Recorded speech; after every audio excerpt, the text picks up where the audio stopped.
pwede pa ho kayong magbatian ng Merry Christmas. Kasi hindi po natapos ang Christmas noong Christmas Day.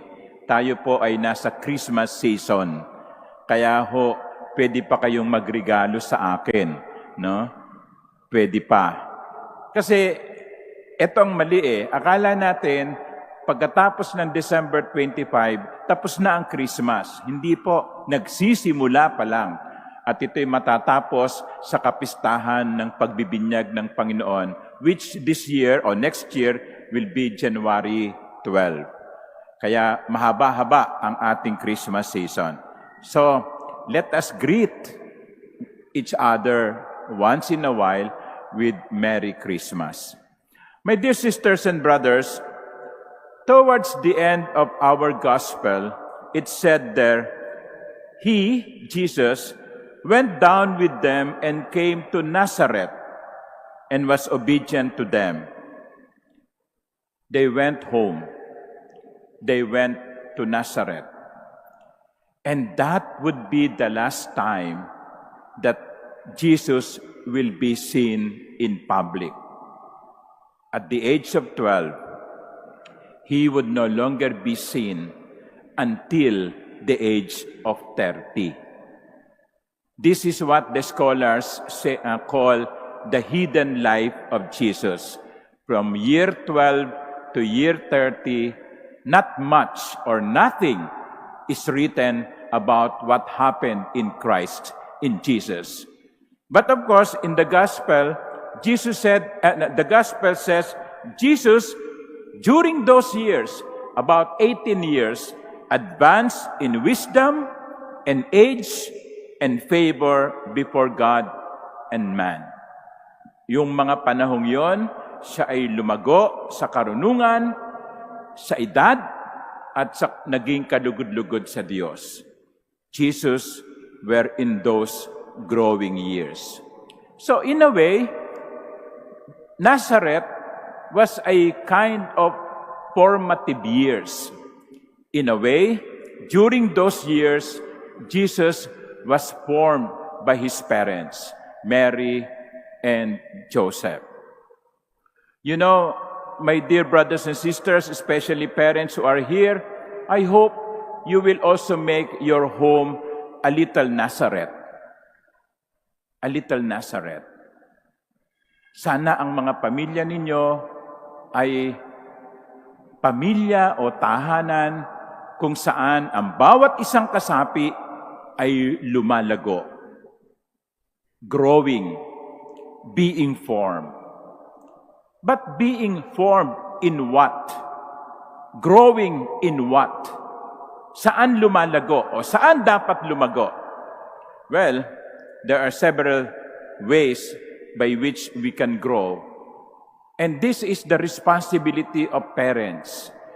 Alam nyo, kapag ako'y nag-i-interview, sinasabi ko doon sa mga mag-aasawa, alam nyo, ilan ba gusto nyong maging anak? Bisa babanggit sila ng number, 2 po, 3 po. Pero sasabihin ko, ilan man ang ibigay sa inyo ng Diyos, tandaan ninyo, una, ang anak ay regalo ng Diyos. Ang Diyos ang pwede lamang magbigay sa inyo ng anak.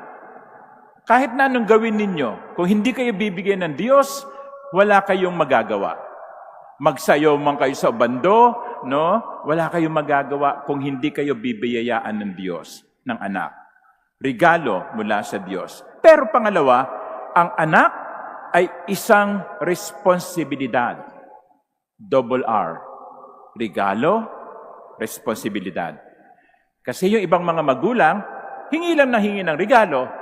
Ang Diyos naman, bigay ng anak, pero pinababayaan lang. Kaya nakakakita tayo ng mga bata na namamalimos, kumakatok sa mga kotse, and then you wondering, nasaan mga magulang nito mga ito? Hinahayaan nila ang kanilang mga anak na expose sa panganib, sa usok, posibleng maaksidente. Where are the parents? So, those years when Jesus was hidden in public eye, he was being formed. And similarly, your house, your home should be also little Nazareth. Formed in what? Number 1, teach your children to be generous. Teach your children to be generous. Not only generous in matters of material wealth. Pwede rin yun. But not only that. You know, in the first reading, we heard the story of Hannah, the mother of Samuel. Si Hannah, hingi din siya na hingi ng anak sa Diyos sapagkat, sabi ko nga sa inyo, ang mag-asawang Hudyo na walang anak ay parang isinumpa, nakakahiya. That's why Hannah has been praying for a child. And she was given a child. And what did Hannah do? She, once na naipanganak na niya si Samuel at hindi na niya ito pinasususo, no? Dinala niya si Samuel sa templo. Sabi niya kay Eli, yung propeta, natatandaan po ninyo ako? Ako po yung babae na lumapit sa inyo nung nakaraang taon at humihingi ng anak. Eto po ako ngayon, dala-dala ko yung sanggol at iniaalay ko ang aking anak sa templo. Imagine, Hannah was generous enough to return the favor to the Lord. God favored her with a child. She returned the favor by offering her child to the Lord, to serve the Lord. Di ba napakaganda nun? Magulang, handang ialay ang kanyang anak sa paglilingkod sa Diyos. Iba mga nanay dito, pag nagpapabless yung mga anak nila sa akin ng mga batang lalaki, sasabihin ko, oy, pagpariin mo yan ha. Nako, sisimangot yung nanay. Para bang napakabigat ng hinihingi ko. No? Wag naman ho yan, Father. No? Pogi po yan eh. No? So, nabibigay nyo? Yung pangit. Ay, wag po yan, Father. Yan po ang pinakamatalino sa mga anak ko eh.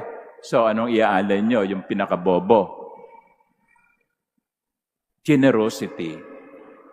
Teach your children to be generous. Alam nyo, si Cardinal Sin na nakalibing sa ilalim nitong sanctuary, may kwento siya. Sabi niya, when they were young, on Sundays, they go to Mass. Yung pong bahay nila sa New Washington, walking distance lang. Siguro mula rito hanggang sa may gate ng Port Santiago. No, yun ang distansya ng bahay nila sa simbahan. Every Sunday, their mother, no, according to Cardinal Sin, will give them money. Each of them, I think parang 9 o 10 silang magkakapatid. No? Hindi pa uso ang family planning noon eh. No? 1928 si Cardinal Sin ipinanganak. So bibigyan ng nanay niya, a Filipina mother, married to a Chinese, no? The mother will give each of her children, money to be given to the collection bag. Hindi ang nanay ang naghuhulog ng pera sa kolekta. Yung mga bata ang naghuhulog ng ibinigay sa kanila. So, binibigyan sila ng aral ng kanilang nanay. Be generous to the church.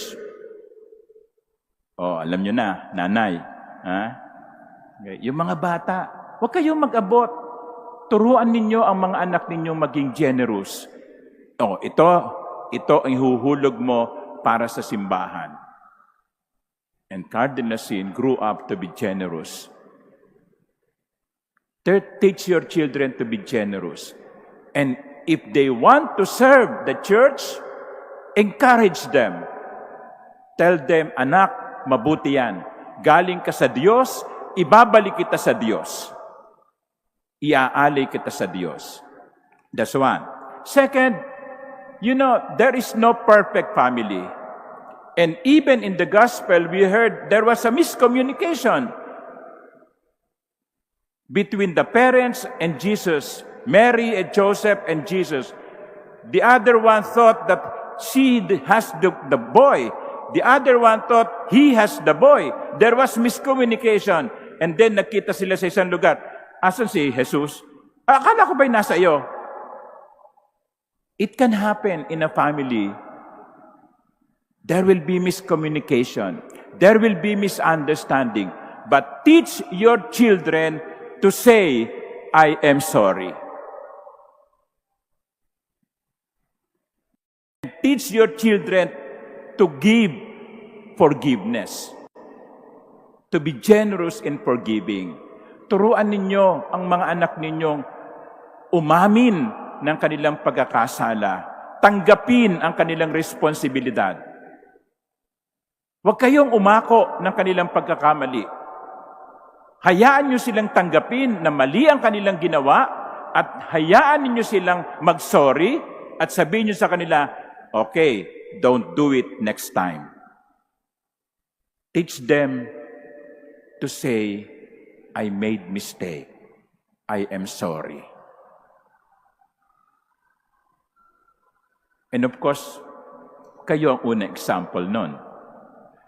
Kapag nagkamali kayo, huwag kayong mahiyang magsabi sa anak nyo, anak, I'm sorry ha, naging mabilis ako sa paghuhusga sa iyo. O anak, I'm sorry ha, kasi pinagalitan kaagad kita nang hindi ko muna inintindi ang buong kwento. And of course, parents, don't be proud to say, I'm sorry to each other. Nanay, pag nagkamali si tatay, patawarin mo. Tatay, pag nagkamali si nanay, patawarin mo. At kapag nagkamali kayo, matuto kayong humingi ng patawad sa isa't isa.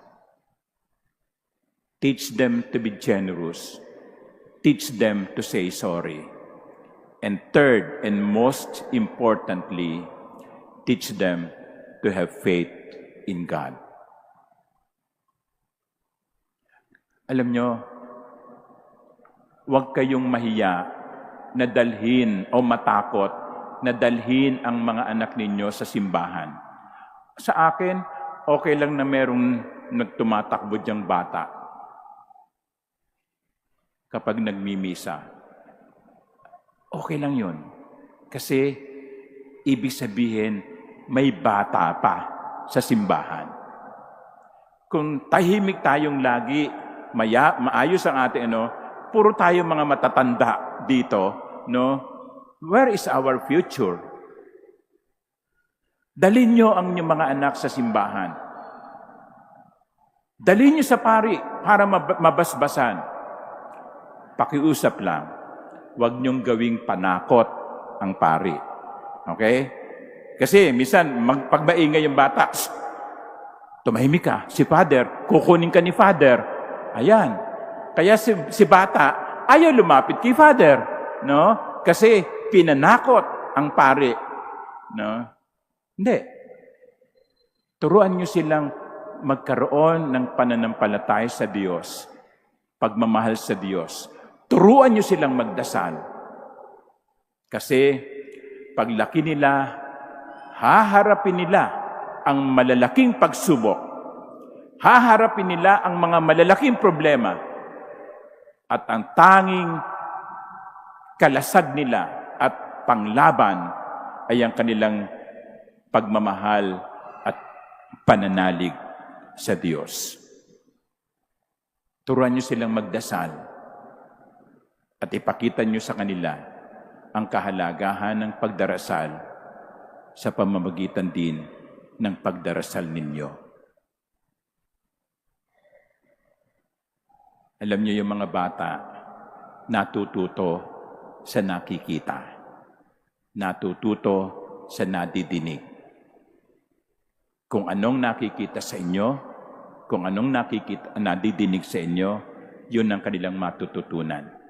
Kaya siguruhin yung mga magulang, ang mga anak ninyo'y lumalaki nang naririnig ay mga dasal, hindi mura, ang nakikita ay pagsisimba, hindi lamang pamamasyal. My dear brothers and sisters, make your home a little Nazareth, and make sure that in your home, your children grow up becoming generous, becoming humble by saying sorry, and becoming in love and believing in God. God bless all your families. Amen.